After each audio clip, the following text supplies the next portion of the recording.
Hey friends, welcome back to Homeschool-ology. If you are new here, welcome back. My name is Nikki. I'm a homeschooling mom of 4. I currently have a 9th grader, 5th grader, 1st grader, and kindergartner, and on this channel I usually share mostly secular homeschooling, but I also like to share motherhood, having a larger family, traveling, and all other kinds of things about our just normal lives. So I am going to be real, true, honest, and straightforward here. So if that sounds good to you, I hope you will stick around. Today's video, I'm going to be talking about my personal strengths and weaknesses as a homeschool mom. So let's dive in.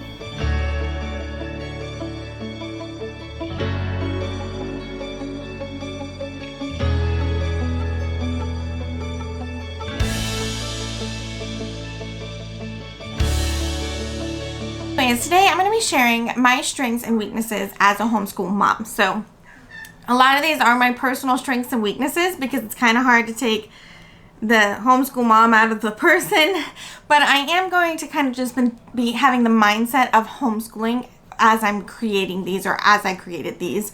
I do have notes, so you might see me kind of peeking over here every once in a while to look at my notes that I have, because this will be a blog post as well. So let's start with strengths, because you always want to start with the positives, right? Well, maybe not. Some people like to start with the negatives, but I'm going to start with the positives.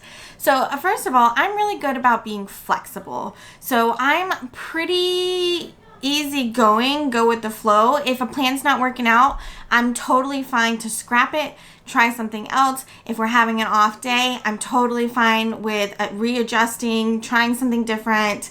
I am totally fine with going, flying by the seat of my pants. It's not the ideal, but I will go with it, okay? I think that has a little bit to do with my neurospiciness, is that in crisis, I'm usually pretty calm, which is crazy because when I'm not in crisis, I'm a total anxiety basket case, but in a crisis, I'm normally pretty calm. So switching things up really doesn't affect me too terribly. And sometimes you just need to be flexible. If something's not working, you need to just stop doing it.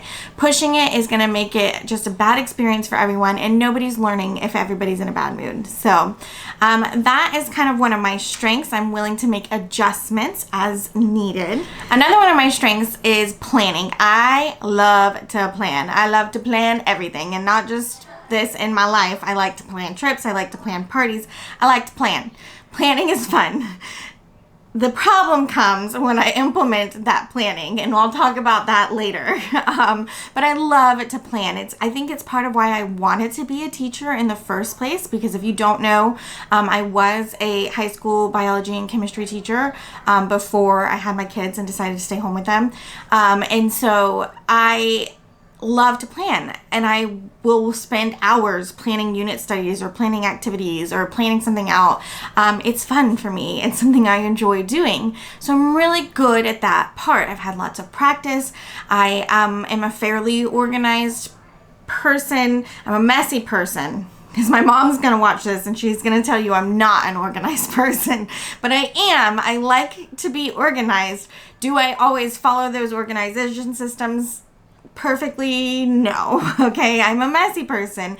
I have shown many times the real raw of my house and the state that it's in. I'm not necessarily clean, but I do like to be organized. I was that student in school with all the perfectly organized folders and all the tabs and everything in the right place, and neat, organized, nothing hanging out, taped up if it ripped. Like, I was that kid, okay? So I like to be organized. So I like to plan. So I'm good at it when it comes to planning for homeschooling.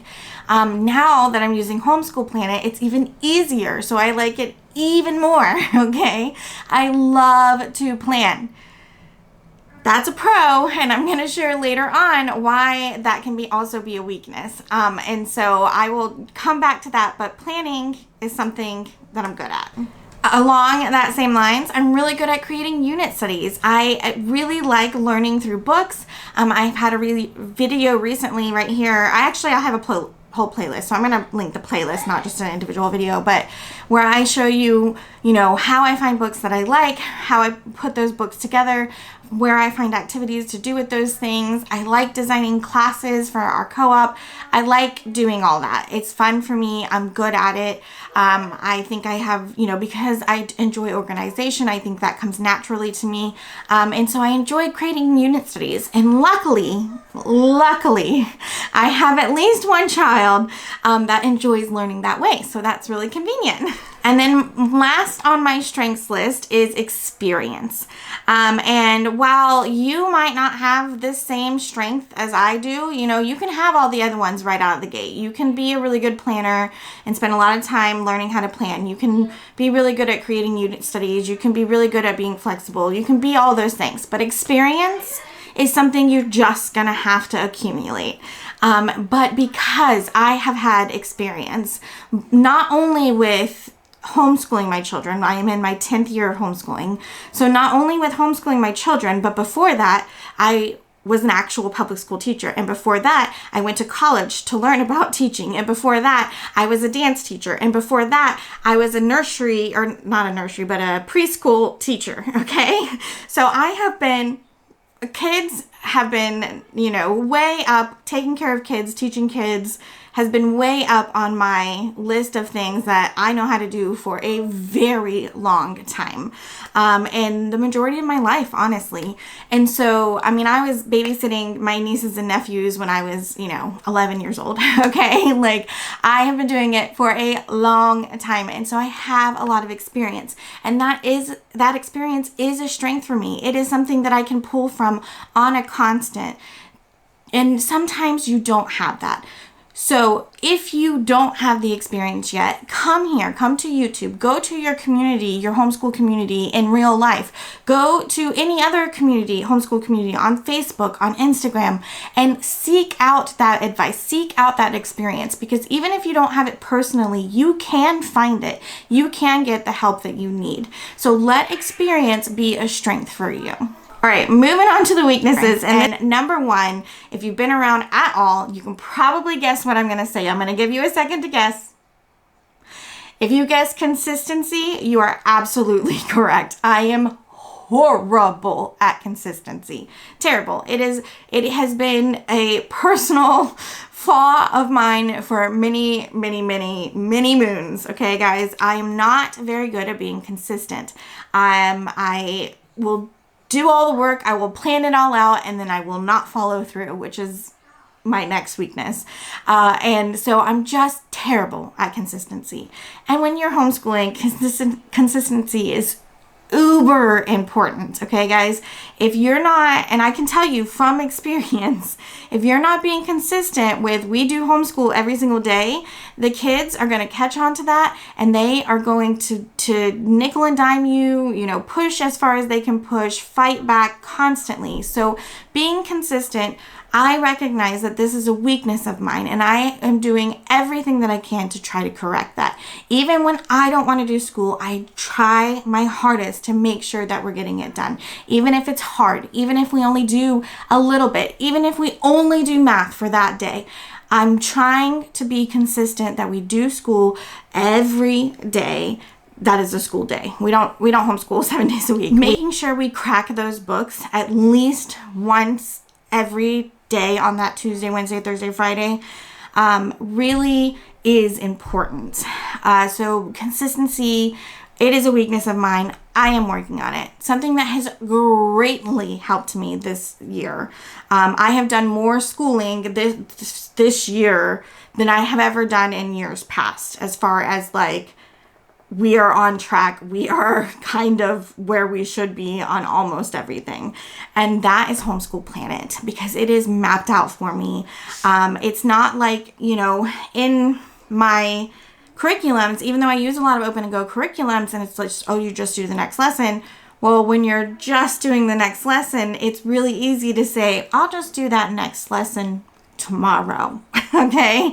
And so it's really easy to get really behind because you're just pushing and pushing and pushing. With the Homeschool Planet, I have to actually physically either check it off or physically move it, and that is kind of helping me to kind of stay more on track, helping us try to stay a little bit more caught up. Now, am I more than happy to absolutely bump that over, a day or a week? Absolutely. And it's so easy to do it. But kind of having a little bit of that accountability has really helped my consistency.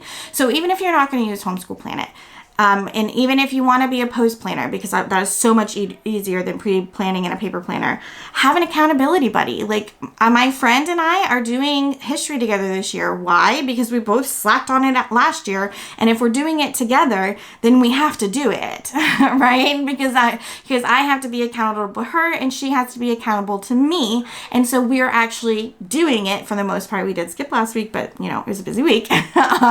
But we, having some kind of system of accountability is really going to help you with that consistency. And while it is a huge weakness of mine, it is vital in homeschooling. And so whatever you can do, tips, tricks from those experienced homeschoolers, I'd love to hear them down in the comments, because we need to know, those of us that struggle with consistency, what are your tips? What are your tips for new people so that they don't get into this bind of always feeling behind or kids taking advantage or any of that? How do you get people to be prepared from the get-go? I want to hear all of that down in the comments. While you're down there, I hope you would hit that subscribe button, ring that notification bell, and give this video a thumbs up. It really does help us out here on YouTube. So, following along with the consistency and going back to my strength of planning, I have very little follow through, okay? And this applies to all areas of my life. I love to make the grand plans, but I will tell you, every time I execute those grand plans, I am crossing things off that I don't get to, because I'm horrible at following through with the plan. Okay, it just isn't in my blood as a human being. And so how am I working to combat that? Well, the Homeschool Planet, the accountability, all those things that I talk about in consistency, that's helping me. And then also kind of getting my kids involved a little bit more in the planning process really helps with the follow through, because if they're excited about something, I'm way less likely to just skip over it. Okay, having my kids be, kind of a little bit involved in either, sometimes it's as simple as they just picking the topic that we're gonna learn about, but having my kids involved a little bit helps with that accountability. If they're excited about it, they're gonna be asking me, hey mom, where's this? Why didn't we do this? Or can we do this now? So yeah, accountability is kind of the key here, guys, if you're noticing a theme. Along this line, because I love planning so much, I tend to over plan a lot, okay? I tend to get really excited about all the things. I want to do all the things, and I have all the ideas, and I just want to do all the ideas, and I want to fit them all in, and then we're spending way too much time during school. We're not finishing things. It's making us feel behind. It's not helping with my consistency or my follow through. And so, while planning is a strength of mine, I have to remember that I have to reel it in a little bit and try not to plan quite so much. And this year, using the Homeschool Planet, I think, has helped a lot with that. I know I keep saying it, guys, and I am an affiliate with them, and I will be sharing a link down below. But even if I wasn't, I would still be saying this, because it really has been such a game changer for me, helping with my accountability, helping me not to overplan, because, once those little boxes start populating, I can see that there's a lot of them, and I can be like, we can't do all that, okay?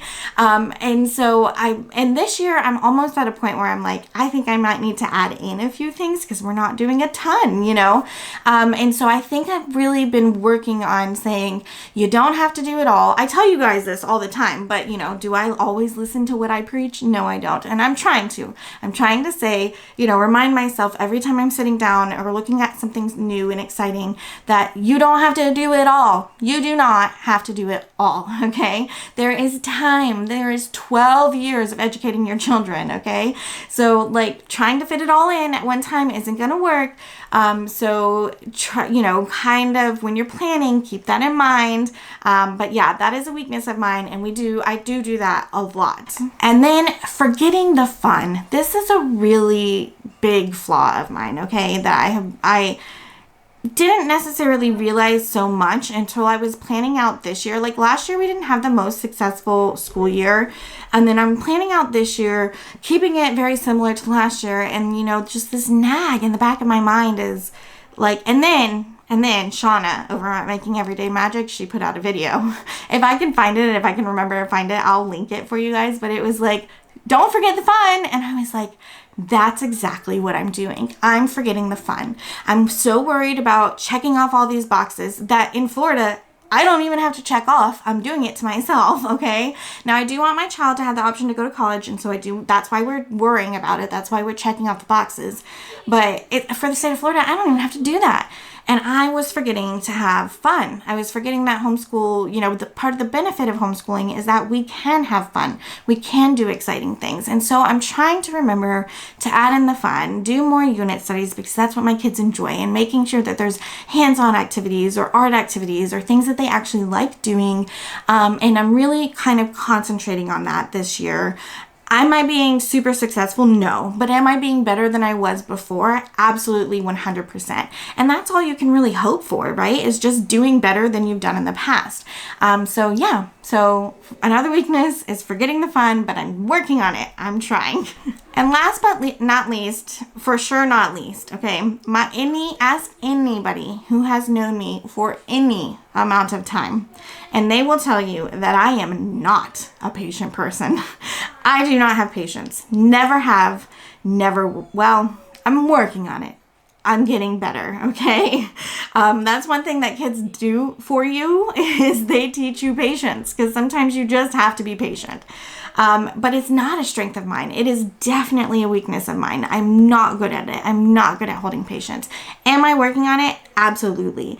Am I doing things in my personal life that I needed to do to, help with my anxiety or help with my sensory overload or things like that? Absolutely. Okay. I have taken control of me as a person and I am working on it, but I still lose my patience a lot. So it can be done. Even though you have weaknesses, you can conquer them. You can learn strategies. You can do the things that will help make those weaknesses, not so difficult for you.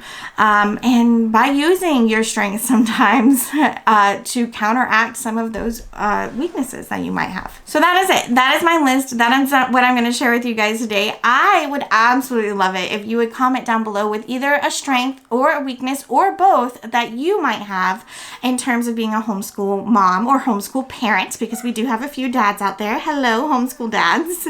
But I'd love to hear from you, because if we can learn to recognize what we're good at and what we might struggle with, and we can point those things out in ourselves, then we can work on those things. And that is what this is all about. And by demonstrating that you're working on yourself, your children will see that, and your children will learn that it's okay for them to have things that they're not good at, and they just need to work on them to get better. And it's just a life lesson that everybody's got to learn, whether they are 4 or 44 or 94. Okay, guys? So, I think that is where I'm going to wrap this up, because I've been super chatty. I'm already looking at the time and seeing how chatty I've been. So that is going to be it for me today. Don't forget, you can always check us out over on Instagram at Homeschool-ology, where I try to remember to share. That is another weakness of mine. I am not good at sharing over there, but I will try. And yeah, I hope you'll come back and chat with me again real soon, and I'll talk to you guys later. Bye.